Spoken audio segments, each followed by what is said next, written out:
ان کی فیملی سے نہ تو ان کی فیملی وہاں پر اس دوران موجود رہی، نہ ان کے ذاتی معالجین وہاں پر موجود رہے۔ ان کا کنسرن یہ ہے کہ عمران خان کی رہائی تو دور کی بات ہے، عمران خان سے ملاقاتیں تو دور کی بات ہے، عمران خان کو علاج کی سہولیات بھی نہیں مل رہی۔ عمران خان صاحب کی بہنوں کا کنسرن یہ ہے کہ عمران خان صاحب کے جو مکمل بلڈ ٹیسٹ ہونے چاہیے وہ نہیں ہوئے۔ عمران خان صاحب کی بہنوں کا یہ کنسرن ہے کہ عمران خان صاحب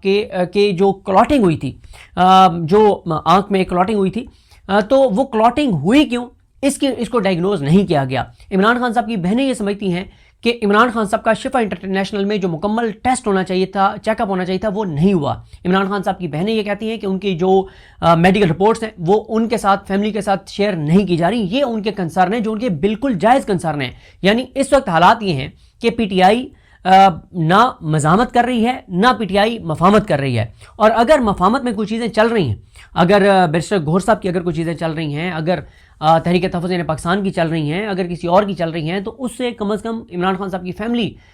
جو ہے وہ آگاہ نہیں ہے۔ اور اگر ان کو آگاہ کر بھی دیا جائے تو ان کا مسئلہ وہ یہ کہتے ہیں کہ بھائی اس سارے سے نکلا کیا؟ جو علیمہ خانم صاحبہ نے کہا کہ 9 اپریل کا جلسہ آپ نے منسوخ کر دیا، بالکل ٹھیک ہے، لیکن اس کے بدلے میں اس نظام نے آپ کو کیا دیا ہے؟ کچھ دیا ہے؟ پچھلے 4 سال میں جب پی ٹی آئی سے وعدے ہوئے، کیا کوئی وعدہ پورا ہوا؟ ہر بار ڈیسیو کیا گیا، ہر بار دھوکہ کیا گیا۔ آپ ایک اور چیز دیکھیں کہ جب پاکستان اور بھارت کی جنگ ہوئی تو ہر پاکستانی کو پاکستان کے ساتھ کھڑا ہونا چاہیے تھا، اس میں تو کوئی شک ہی نہیں ہے، اور پی ٹی آئی بھی کھڑی ہوئی، بالکل ٹھیک ہے۔ اچھا، اس کے بعد پاکستان نے انڈیا کا جہاز گرایا، ایک خوشی تھی، پوری قوم ایک پیج پر آ گئی۔ اچھا، اس کے بعد جس کا ایوریج آئی کیو لیول بھی تھا نا، اور جس کے اندر کوئی 3% بھی حب الوطنی تھی، اس نے بھی یہ کہا کہ اب آپ دیکھیں گے کہ پاکستان کے اندر حالات بہتر ہوں گے، جبر، بربریت، فسطائیت اور یزیدیت کا خاتمہ ہوگا۔ اب تھوڑا سا احساس ہوگا کہ اس وقت پوری قوم ایک پیج پر ہے، ایک پوری قوم متحد ہے، تو اب پاکستان کے اندر جو جبر اور بربریت ہے اس کو کم کیا جائے، اپنے لوگوں کو قریب کیا جائے۔ یہ ہمارے ہی لوگ ہیں، یہ پاکستانی ہیں، اور انہوں نے ثابت کر دیا ہے کہ ان کے لیے سب سے پہلے پاکستان ہے۔ لیکن اس کے بعد کیا ہوا؟ کیا پی ٹی آئی کے لیے کوئی آسانیاں ہوئی؟ نہیں، پی ٹی آئی کے لیے مشکلات بڑھ گئیں، عمران خان کے لیے مشکلات بڑھ گئیں، عمران خان کی آئسولیشن بڑھ گئی، بشریٰ بی بی کی تکلیف بڑھ گئی، اس کے بعد عمران خان کی آنکھ کی بینائی چلی گئی، اس کے بعد بشریٰ بی بی کی آنکھ کی بینائی چلی گئی، اس کے بعد عمران خان کی بہنوں کی ملاقاتیں بند ہوئیں۔ تو اس وقت کے بعد چیزیں پی ٹی آئی کے خلاف زیادہ خراب ہو گئیں۔ اچھا، اسی طرح سے اب بھی مسئلہ یہ ہے کہ یہ جو ٹاکس پاکستان کے اندر ہو رہی ہیں، تو ظاہر ہے ہر پاکستانی کو اس بات کی خوشی ہے کہ پاکستان کا ہر جگہ نام آ رہا ہے، لیکن جو حکومت کے قریبی اور یہ جو ٹاؤٹس ہیں وہ جب یہ تاثر دیتے ہیں کہ یہ جو کچھ اس وقت ہو رہا ہے، اس کے بعد 2-3 شخصیات بہت مضبوط ہو جائیں گی، اور اس کے بعد وہ عمران خان کو مار بھی دیں گے تو کوئی ان کا کچھ نہیں بگاڑ سکے گا، اور امریکہ کے اتنے مزید قریب آ جائیں گے کہ پاکستان کے اندر وہ جو مرضی کریں گے ان کو کوئی کچھ نہیں کہے گا، اور اس کے بعد اگلے 10 سال تک بھول جائیں کہ ملک کے اندر کوئی اور آئے گا، یہی نظام چلے گا۔ تو اس کا مطلب یہ ہے کہ پھر آپ پاکستان کے لیے، آپ اس کو پاکستان کے لیے نہیں سمجھتے، آپ اس کو چند شخصیات کے لیے سمجھتے ہیں، تو ظاہر ہے پھر اس کا ریئیکشن آئے گا، پھر لوگ جو باتیں کر رہے ہیں پھر وہ لوگ وہی باتیں کریں گے۔ تو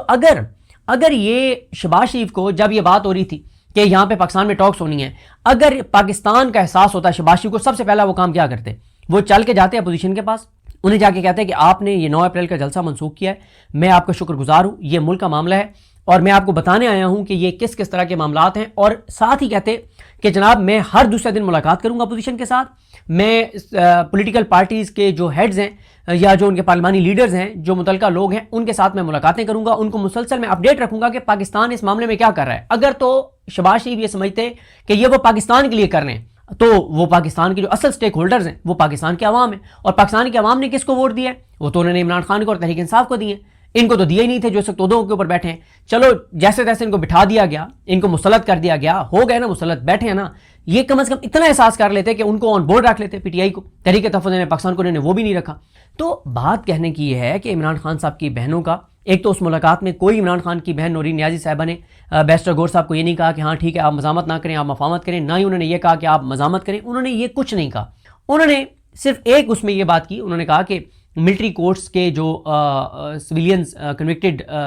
لوگ ہیں، اس میں انہوں نے کہا کہ آپ حسان نیازی کو چھوڑ دیں، باقی جو ہیں جو بالکل عام پاکستانی، بالکل عام، جن کا کوئی ان کا پہلے کوئی ان کا سیاست سے تعلق نہیں تھا، جنہوں نے آگے بھی نہ انہوں نے ٹکٹ لینے ہیں نہ انہوں نے سیاست کرنی ہے، ان کے ساتھ جیلوں میں جو سلوک کیا جا رہا ہے، جو ان کو اپیل کا حق دینے کے لیے قانون سازی ہونی تھی، جو سپریم کورٹ کے فیصلے پہ عمل درآمد ہونا تھا، انہوں نے کہا کچھ بھی نہیں ہوا، انہوں نے کہا ان کی اپیلیں نہیں سنی جا رہی، لاہور ہائی کورٹ اپیلیں نہیں سن رہی، کیس لگتے ہیں، بینک ٹوٹ جاتے ہیں، پھر تاریخ نہیں لگتی۔ انہوں نے کہا کہ ایک تو ان کی کیسز لگوانے کے لیے کچھ کریں، دباؤ بڑھائیں، ان کے لیے آواز اٹھائیں، ان کو کوئی آپ وہ دیں، ان کا کوئی احساس کریں۔ انہوں نے یہ ساری باتیں یہ کی۔ انہوں نے کوئی ایسا نہیں کہا کہ انہوں نے نہ تو یہ کہا کہ آپ مزاحمت کریں، نہ یہ کہا کہ مفاہمت کریں۔ یہ معاملہ وہ کہتی ہیں کہ پارٹی کے اوپر ہے کہ وہ جو بھی کریں، ان کو تو رزلٹ چاہیے۔ رزلٹ کیا چاہیے کہ ان کو اپنے بھائی سے ملاقات چاہیے، ان کو اپنے بھائی کی رہائی چاہیے، ان کو بشرا بی بی کا پراپر علاج چاہیے۔ تو یہ ان کے مطالبات ہیں اور یہ مطالبات ان کے جائز ہیں۔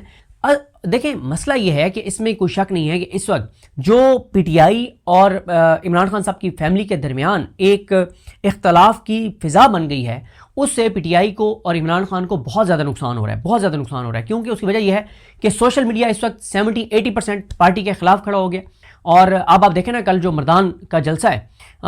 اس کے حوالے سے ایک کمپین پوری چل رہی ہے کہ اس کا بائیکاٹ کیا جائے۔ او بھائی، وہ تو عمران خان نے جیل سے کہا کہ آپ کے پی میں جلسہ کریں، کوئی یہ پی ٹی آئی کی تنظیم کا فیصلہ تو نہیں ہے، یہ تو عمران خان کا حکم ہے، اور اس عمران خان کے حکم پہ ہونے والے جلسے کے حوالے سے سوشل میڈیا پہ کمپین چل رہی ہے۔ اچھا، تو اس لیے ضروری یہ ہے، جو میں سمجھتا ہوں، کہ عمران خان صاحب کی تینوں بہنیں، محمود حسن چکزئی صاحب، علامہ راجہ ناصر عباس صاحب، بیرسٹر گوہر صاحب، سلمان اکرم راجہ صاحب، سہیل آفریدی صاحب، ان سب کو ایک بار بند کمرے میں بیٹھنا چاہیے، ان کو بیٹھ کے ڈسکس کرنا چاہیے۔ جو پارٹی اگر کہیں انگیجڈ ہے، جو ان کی اگر کوئی بات چیت چل رہی ہے، اگر کوئی انگیجمنٹ چل رہی ہے، تو وہ بھی عمران خان کی بہنوں کو بتائیں اور ان کی بھی سنیں، اور آپس میں ڈسکشن کے بعد ایک فیصلہ کریں کہ ہم نے کیا کرنا ہے۔ اس وقت پی ٹی آئی نہ تو مزاحمت کر رہی ہے نہ مفاہمت کر رہی ہے، اور اگر مفاہمت کر رہی ہے تو اس کی کم از کم تفصیلات کسی کو نہیں پتا، اور گراؤنڈ کے اوپر بھی اس مفاہمت کے نتیجے میں کسی چیز کا کچھ پتہ نہیں ہے۔ تو جیسے میں نے آپ کو عرض کیا کہ عمران خان صاحب کی بہنوں نے کوئی ان کو یہ نہیں کہا کہ بالکل آپ مفاہمت کریں، بات چیت کریں، نہ ان کی یہ ڈومین ہے، نہ ان کا یہ اس میں کوئی کردار ہے۔ وہ ان کا پی ٹی آئی سے اختلاف صرف ایک ہے کہ پی ٹی آئی اس وقت اس نظام کے لیے کوئی چیلنج نہیں ہے۔ ان کا اختلاف پی ٹی آئی سے یہ ہے کہ پی ٹی آئی اتنا بھی دباؤ نہیں بڑھا پا رہی ہے کہ عمران خان تک ذاتی معالجین کو ایکسیس مل جائے۔ وہ کہتے ہیں کہ پی ٹی آئی اس وقت اتنی غیر اہم ہے اس نظام کے لیے، اور اتنی وہ ہے بے ضرر ہے اور اتنی گئی گزری ہے کہ وہ کسی معاملے میں ان کو منہ ہی نہیں لگاتے۔ یہ بات ان کی ٹھیک ہے۔ دوسرا ان کا بھی یہ ہے کہ آپ عوام کی بات نہیں کرتے، آپ عوامی ایشوز پہ بات نہیں کرتے، آپ اس حکومت کو، اس نظام کو ٹف ٹائم نہیں دیتے، آپ اس نظام کے لیے چیلنج نہیں ہیں، تو یہ نظام تو پہلے سے زیادہ جبر، بربریت اور فسادیت کی طرف بڑھ رہا ہے۔ تو اس سے تو نقصان تو عمران خان کو ہوگا، باقی تو سب باہر ہیں۔ اس وقت سب سے زیادہ مشکل میں کون ہے؟ عمران خان اور ان کی اہلیہ بشرا بی بی۔ ملٹری کورٹ سے کنوکٹڈ جو لوگ ہیں، وہ 51-52 پی ٹی آئی کے ورکرز گجرانوالہ سے، جن بے گناہوں کو 5-5 سال کی سزا ہو گئی اور 3 سال ہونے کو ہیں، اور عالیہ نیلم ان کے کیس ضمانت کے کیس نہیں سن رہی، کیس نہیں لگا رہی۔ مطلب پھر یہ جو اسیران ہیں، ڈاکٹر یاسمین راشد وغیرہ، یہ تو مسئلہ بات یہ ہے، موسیٰ برق ابھی تک جبری طور پہ گم شدہ ہے، اور وہ جو سلمان اور جنید ہیں جن کو یو اے میں اٹھایا ہوا ہے، وہ آج تک ان کا کوئی اتا پتہ نہیں ہے۔ تو مسئلہ یہ ہے کہ عمران خان صاحب کی بہنوں کا یہ والی بات بالکل ان کی درست ہے کہ پی ٹی آئی کو